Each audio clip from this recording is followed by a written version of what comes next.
আপনি যে এখন 62 টাকা করে কিনে 70 করে বিক্রি করছেন, কত টাকা লাভ হচ্ছে আপনার? সর্বোচ্চ 2 টাকা হবে স্যার। এই 62 ধরেন টাকা নেন কিনে একটা বস্তা 2.5 কেজি 3 কেজি আছে 70 স্যার। টাকায় যখন না বিক্রি স্যার, করেন, 8 টাকা ধরলাম, জি 8 টাকা থেকে 1 টাকা আপনার পরিবহন ব্যয় বাবদ বাদ জি দিলাম, 1 কেজি আলুর জন্য জি 1 টাকা ধরলাম, তাহলে কত থাকলো? 7 টাকা। 7 টাকা। আপনি যদি 4 টাকা লাভ করেন, আপনার কোনো ক্ষতি হবে খুব না বেশি? না ক্ষতি হবে না স্যার। কিন্তু হুম? স্যার আসলে আলুতে ধরেন তাহলে না 4 অনেক টাকা যদি কষ্ট লাভ থাকে করেন, বুঝছেন? 62 আছে, এটা 66, 66 বিক্রি করলেও তো আপনার মুনাফা থাকে। জি জি জি। তাহলে আপনার এত বেশি মুনাফা কেন করতে হবে? যখন আপনি শুরু করবেন এগুলা, আপনাকে দেখে তো আরেকজন ব্যবসায়ী এই নেগেটিভ কাজে অনুপ্রাণিত হবে, উনিও শুরু করবে। আপনাদের ভিতরে তো দেখা যাচ্ছে মুনাফা করার প্রতিযোগিতা আছে, এই ব্যবসায়ী এত করে, আমার এত করতে হবে, এমন মনোভাবও আপনাদের ভিতরে লক্ষ্য করা যাচ্ছে। 66 করেন। পেঁয়াজ কত করে বিক্রি হচ্ছে? পেঁয়াজ 150 স্যার। দেশি পেঁয়াজ দেশি দেশি কিনেছেন কত করে? 140। 140 করে কিনেছেন, সঠিক না। মেমো আছে স্যার, কেমন আজকে আছে সকালে মাল দিছে। এলসি পেঁয়াজ? এলসি পেঁয়াজ 120 টাকা বেচতেছে। এটা কোন দেশের? এটা ইন্ডিয়ান স্যার। ইন্ডিয়ান পেঁয়াজ কিন্তু 80 টাকা থেকে 90 টাকার ভিতর বিক্রয় হচ্ছে আর সকালে মাল আনছি শ্যামবাজারে। স্যার, স্লিপ আছে আমরা দেখেন।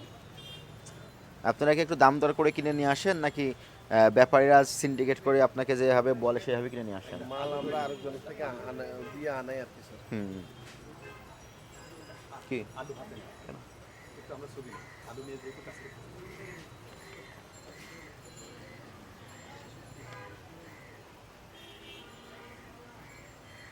দেখান পেঁয়াজের রসিদটা দেখান। আদা কত করে বিক্রয় করছেন? আদা 140 টাকা স্যার। বেশি হয়ে গেল। নিশ্চয়ই আদা বিক্রি হচ্ছে 120 টাকা। জি খুবই সহজ যেটা মেসেজ, সেটা হচ্ছে আলু জনসাধারণের ক্রয় ক্ষমতার ভিতর রাখার জন্য যা যা করণীয় এবং যৌক্তিক পর্যায়ে বিক্রয়ের জন্য যা যা করণীয়, একজন আলু ব্যবসায়ী হিসেবে আপনাদের সেই পদক্ষেপগুলো গ্রহণ করতে হবে। সেই পদক্ষেপ গ্রহণ ও বাস্তবায়নে যদি কোনো প্রবলেম হয়, সেক্ষেত্রে আমরা আপনাদেরকে সহায়তা করব। আজকে খুচরা পর্যায়ে আপনাদেরকে কেন দেখতে এসেছি আমরা? আমরা আড়ত, পাইকারি, কোল্ড স্টোরেজ প্রত্যেকটা জায়গায় মনিটরিং করতেছি।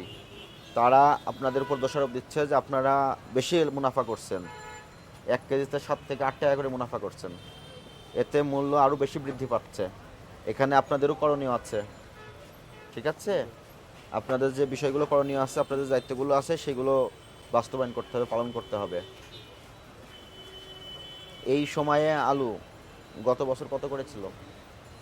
50 টাকার নিচে ছিল স্যার। 50 টাকার নিচে ছিল। আজকে আপনি 70 টাকা করে বিক্রয় করছেন। কোনো যৌক্তিক না ব্যাখ্যা কোনো আছে? যৌক্তিক না। নাই। তাহলে এই যে আলুর ব্যবসার যে চেইন, কোল্ড স্টোরেজ থেকে শুরু করে আপনি খুচরা ব্যবসায়ী আপনার পর্যন্ত, মাঝখানে সবাই অসাধু পন্থা অবলম্বন করতেছে। তার কারণে আজকে আলুর মূল্য 70 টাকা হয়েছে।